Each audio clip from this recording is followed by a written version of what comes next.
وقفے کے بعد خبرنامے میں ایک بار پھر آپ کا خیر مقدم ہے۔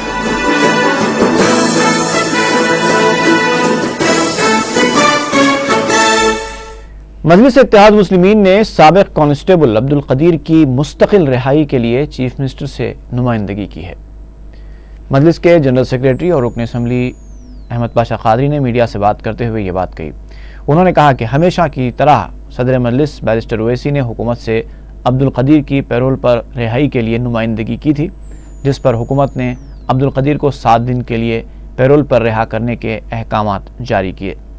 احمد پاشا قادری نے بتایا کہ چیف منسٹر نے پیرول پر مزید توسیع کا تیقن دیا ہے۔ انہوں نے بتایا کہ عبدالقدیر کی مستقل رہائی کے لیے صدر مجلس اور قائد مجلس اکبر الدین اویسی مسلسل کوششیں کر رہے ہیں۔ نقیب ملت بیرسٹر اسد الدین اویسی صاحب صدر کلیم مجلس اتحاد المسلمین و رکن پارلیمنٹ کی نمائندگی پر اس سال بھی رمضان کی عید کے سلسلے میں محمد عبدالقدیر صاحب کی پیرول پہ 7 دن کی رہائی عمل میں آئی۔ واضح ہے کہ ہمیشہ مجلس اتحاد المسلمین ان کے پیرول کے لیے کوشش کرتی رہی اور جتنے بار بھی وہ پیرول پہ رہا ہوئے نقیب ملت بیرسٹر اسد الدین اویسی صاحب یا پھر حبیب ملت اکبر الدین اویسی صاحب کی نمائندگی پر وہ ہمیشہ پیرول پہ آتے رہے۔ ابھی بھی انہی کی پیرول پہ انہی کی نمائندگی پر وہ رہا ہوئے ہیں۔ انشاءاللہ چیف منسٹر کرن کمار عزیز سے اکبر الدین اویسی صاحب نے فی الحال میں ملاقات کر کے بتایا تھا کہ 1 ہفتے ناکافی ہے پیرول، تو چیف منسٹر نے وعدہ کیا کہ 1 ہفتے کی تو ہم دے رہے ہیں، ہم اس میں توسیع کرتے جائیں گے اور اس کے کافی عرصے تک ان کو پیرول پہ رہنے کا موقع ملے گا۔ چنانچہ اس سلسلے میں مزید نمائندگی کا سلسلہ جاری ہے۔ عبدالقدیر صاحب جو 20 سال جس کی سزا مکمل ہو چکی، وہ آج بھی ان کے رہائی کے لیے مجلس اتحاد المسلمین کوشاں ہیں اور عبدالقدیر کے لیے سب سے پہلے اسمبلی میں اکبر الدین اویسی صاحب نے اس مسئلے کو پیش کیا تھا اور تقریباً ہر سال اپنے بجٹ کی تقریر میں عبدالقدیر کی رہائی کے تعلق سے وہ آواز اٹھاتے آ رہے ہیں۔ آج بھی صدر مجلس اسد الدین اویسی صاحب نے چیف منسٹر سے مل کے نمائندگی کی کہ مستقلاً ان کی رہائی کے لیے آپ کوشش کیجیے۔ حکومت کو چاہیے کہ 20 سال کا ایک طویل عرصہ اپنی زندگی کا انہوں نے جیل میں کاٹا ہے، لہذا انسانیت کی بنیادوں پر ان کو مکمل طور پر رہا کرنا چاہیے۔ اس سلسلے میں نقیب ملت اسد الدین اویسی صاحب اور حبیب ملت اکبر الدین اویسی صاحب کی مسلسل کوششیں جاری ہے۔ انشاءاللہ توقع ہے کہ اس سلسلے میں بہت جلد کامیابی ملے گی۔ مزید پیرول میں توسیع کا سلسلہ بھی شروع ہوگا۔ انشاءاللہ ہماری کوشش ہے کہ وہ رہا ہوں اور ان کو صحت کاملہ عاجلہ عطا ہو، ان کو صحت یابی کے ساتھ وہ اپنے افراد خاندان کے ساتھ عید کی خوشیاں مناتے رہیں اور ان کی مستقل رہائی کے لیے مجلس اتحاد المسلمین ہمیشہ آواز اٹھاتی آئی ہے، ابھی بھی آواز اٹھائیں گی اور اسی کی کوششوں میں انشاءاللہ تعالیٰ ان کی رہائی عمل میں آئے گی۔ شکریہ۔ کہتے ہیں کہ دل کی بات کبھی کبھی زبان پر آ ہی جاتی ہے۔ ایسا ہی کچھ ہوا وزیر پنچایت راج جانا ریڈی کے ساتھ، جب انہوں نے TRS قائدین کے احتجاج کو ختم کرنے کی اپیل کرنے کے لیے ایک پریس کانفرنس طلب کی تھی۔ جب ان سے سوال کیا گیا کہ کیا کرن کمار ریڈی پاور کے لیے دلی جا رہے ہیں، تو ان کے منہ سے بے ساختہ نکل گیا، کون سے پاور کے لیے؟ پھر انہوں نے اپنی بات کو نبھاتے ہوئے کہا کہ خود انہوں نے چیف منسٹر کو برقی بحران سے نمٹنے کے لیے کچھ تجویزیں پیش کی تھیں، شاید وہ اس پر تبادلہ خیال کے لیے دلی جا رہے ہیں۔ جانا ریڈی نے بتایا کہ حکومت کسانوں کو 7 گھنٹے برقی سربراہی کے لیے یومیہ 13 کروڑ روپے کی برقی خرید رہی ہے۔ اگر کہیں مزید برقی دستیاب ہے تو وہ بھی خریدنے کے لیے تیار ہے۔ مجلس کے جنرل سیکریٹری احمد پاشا قادری نے کشن باغ روڈ نمبر 9 پر قریب 5 لاکھ روپے لاگت سے تعمیر کی جانے والی CC روڈ کے کاموں کا افتتاح انجام دیا۔ میڈیا سے بات کرتے ہوئے رکن اسمبلی نے کہا کہ ڈرینیج اور دیگر مسائل کی یکسوئی کے بعد سیمنٹ روڈ ڈالی جائے گی۔ اس موقع پر مقامی کارپوریٹر موجود تھے۔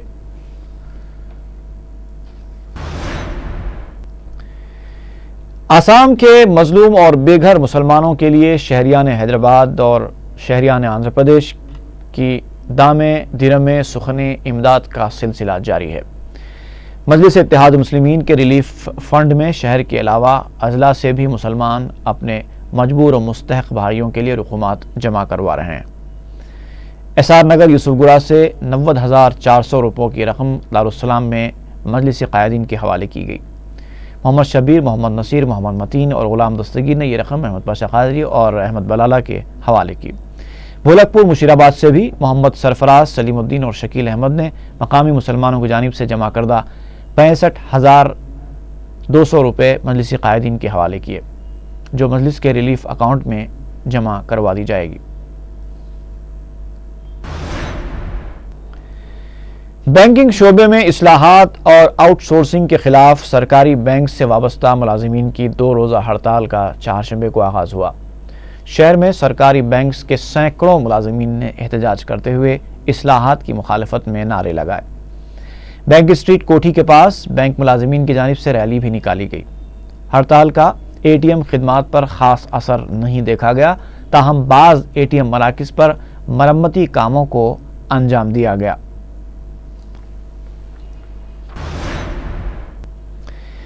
عثمانیہ یونیورسٹی کے تحت 23 اگست بروز جمعرات منعقد ہونے والے تمام امتحانات ملتوی کر دیے گئے ہیں۔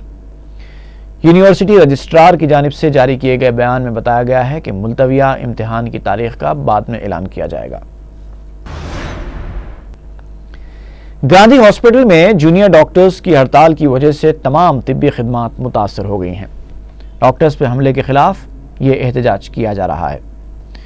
جونیئر ڈاکٹرز کے احتجاج کی وجہ سے ایمرجنسی خدمات بھی معطل ہو گئیں، جس میں مریضوں کو بہت دشواریاں پیش آئی۔ ڈاکٹرز کا الزام ہے کہ ریاستی حکومت ان کے مطالبات پر عمل نہیں کر رہی ہے۔ واضح ہے کہ جل وہار واقع نیکلس روڈ کے سوئمنگ پول میں ایک نوجوان غرقاب ہو گیا تھا۔ متوفی نوجوان کے رشتہ دار اسے گاندھی ہاسپٹل لے گئے، جہاں ڈاکٹرز نے اسے مردہ قرار دے دیا، لیکن متوفی کے ایک رشتہ دار نے اس میں حرکت محسوس کی اور پھر وہ اسے کیئر ہاسپٹل لے گئے تھے، لیکن وہاں کے ڈاکٹرز نے کہا کہ بس تھوڑی ہی دیر پہلے اس نوجوان کی موت واقع ہوئی ہے، جس پر متوفی نوجوان کے رشتہ داروں نے کثیر تعداد میں گاندھی ہاسپٹل پہنچ کر اپنے غم و غصے کا مظاہرہ کیا اور میڈیکل اسٹاف کے ساتھ ہاتھا پائی کی تھی۔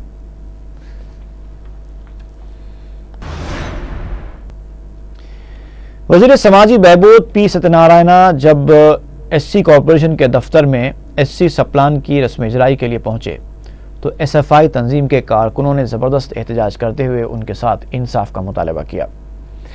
اس موقع پر پولیس اور کارکنوں کے درمیان زبردست دھکم پیل کے مناظر بھی دیکھے گئے۔ ایس ایف آئی کارکنوں نے بلڈنگ کے اندر داخل ہونے کی کوشش کی۔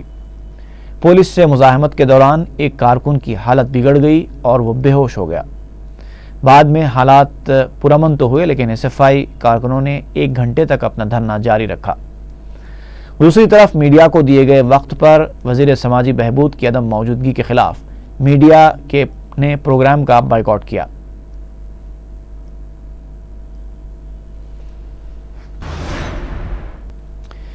مساب ٹینک اور مہدی پٹنم کے علاقے میں صبح کے اوقات میں ایک بس کے برقی پول کو ٹکرانے کی وجہ سے پیش آئے حادثے میں گھنٹوں ٹریفک جام رہی۔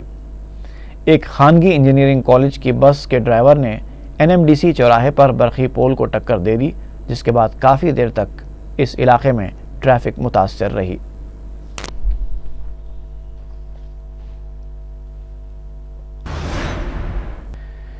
سنگارینی کالونی سعید آباد میں آپسی جھگڑے کو سلجھانے کے لیے پہنچے ایک شخص کا مخالف گروپ نے قتل کر دیا، جبکہ مہلوک شخص کا بھائی بھی اس حملے میں شدید زخمی ہوا ہے۔ تفصیلات کے مطابق سعید آباد سنگارینی کالونی کے رہنے والی سعدیہ بیگم کی اس کے ہم محلہ حنیف نامی شخص سے مخاصمت چلی آ رہی تھی۔ سعدیہ نے اس جھگڑے کی یکسوئی کی بات چیت کے لیے حافظ بابا نگر کے رہنے والے اپنے دیوروں صادق پاشا اور ان کے بھائی محمد عامر کو طلب کیا۔ صادق پاشا اور عامر حنیف سے بات کر رہے تھے کہ حنیف کے تینوں بیٹوں زبیر، احمد اور زہیب نے صادق پاشا اور محمد عامر پر مہلک ہتھیاروں سے حملہ کر دیا۔ صادق پاشا برسر موقع ہلاک ہو گئے، جبکہ ان کے بھائی کو شدید زخمی حالت میں خانگی دواخانہ منتقل کر دیا گیا۔ عامر کی حالت خطرے سے باہر بتائی گئی ہے۔ سعید آباد پولیس نے کیس درج کرتے ہوئے حملہ آوروں کو گرفتار کر لیا ہے۔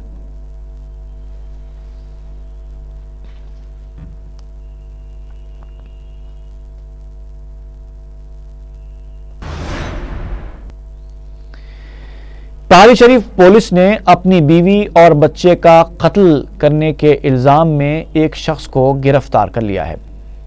پولیس نے میڈیا کو بتایا کہ اتوار کی شام خلیل معمولی سی بات پر اپنی بیوی ساجدہ بیگم اور 9 سالہ فرزند عبد الرحمان کا قتل کر کے فرار ہو گیا تھا۔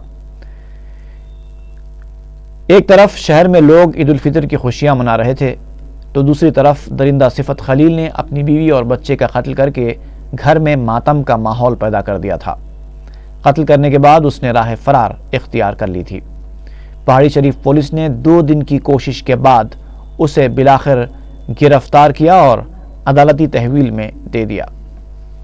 19th of this month, that before the Ramzan day, 2 persons were killed by Muhammad Khalil. He killed his wife, namely Sajida Begum, aged about 28 years, and his son Abdul Rahman, aged about 9 years. He is a married man about 13 years back. He is working in a pawn shop. So he is having a dispute with his wife and children. Moreover, his son, namely that Rahman, is suffering with the ailment of that 2 legs were not working properly. Okay, in that connection, both are every day they are fighting each other. But he is earning more or less 4,000 rupees per month. But he is suspecting that his wife is spending lavishly. On the same day, night 19th, about 8 o'clock, his wife, namely Sajida Begum, went to that what we call beauty parlor for the mehendi. Okay, when she back to home at about 10:30, he questioned his wife, "We are not having money, why you are spending lavishly for the purpose of mehendi?" In that connection, both were quarreled. In the meantime, just he smothered his wife's nose and mouth. Thereafter, that cut is under that throat. Thereafter, he killed his son, Mr. Rahman, also by smothering his nose and mouth. Thereafter, he left the premises and went away. باغ لنگم پلی میں ایک خاتون نے خودکشی کر لی۔ Police نے بتایا کہ 4 ماہ پہلے 19 سالہ سریشا کی محبت کی شادی رین بازار پی ایس کے کانسٹیبل نریندرا سے ہوئی تھی اور وہ دونوں باغ لنگم پلی میں مقیم تھے۔ چہارشنبے کی صبح کی اولین ساعتوں میں سریشا نے پھانسی لے لی۔ ابتدائی تحقیقات میں خودکشی کی وجہ معلوم نہ ہو سکی۔ 7 گنبدوں کے علاقے میں ایک نامعلوم شخص کی لاش دستیاب ہوئی ہے۔ گولکنڈہ پولیس نے بتایا کہ قریب 30 سالہ شخص کی برہنہ لاش دستیاب ہوئی جسم پر زخموں کا کوئی نشان نہیں ہے۔ پولیس نے لاش کو مردہ خانہ منتقل کر دیا ہے۔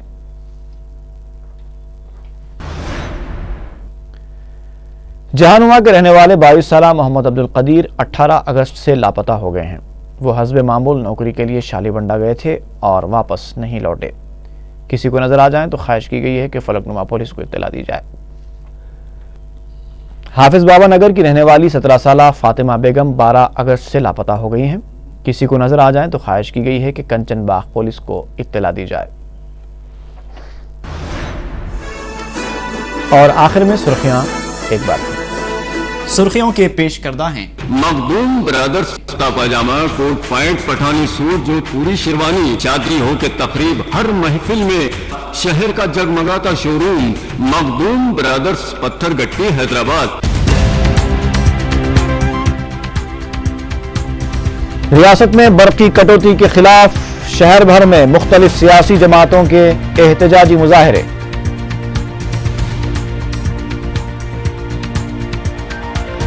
ریاست میں شدید برقی بحران، حکومت کے ساتھ تعاون کرنے عوام سے چیف منسٹر کی اپیل۔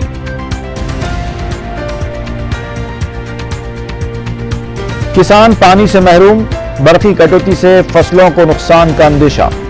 25 اگست کو مہا دھرنا منظم کرنے تلگو دیشم کا اعلان۔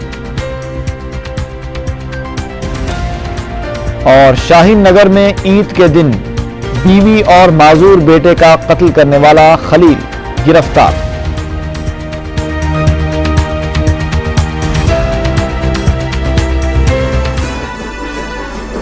اسی کے ساتھ ہی خبرنامہ ختم ہوا۔ اجازت دیجیے، فی امان اللہ۔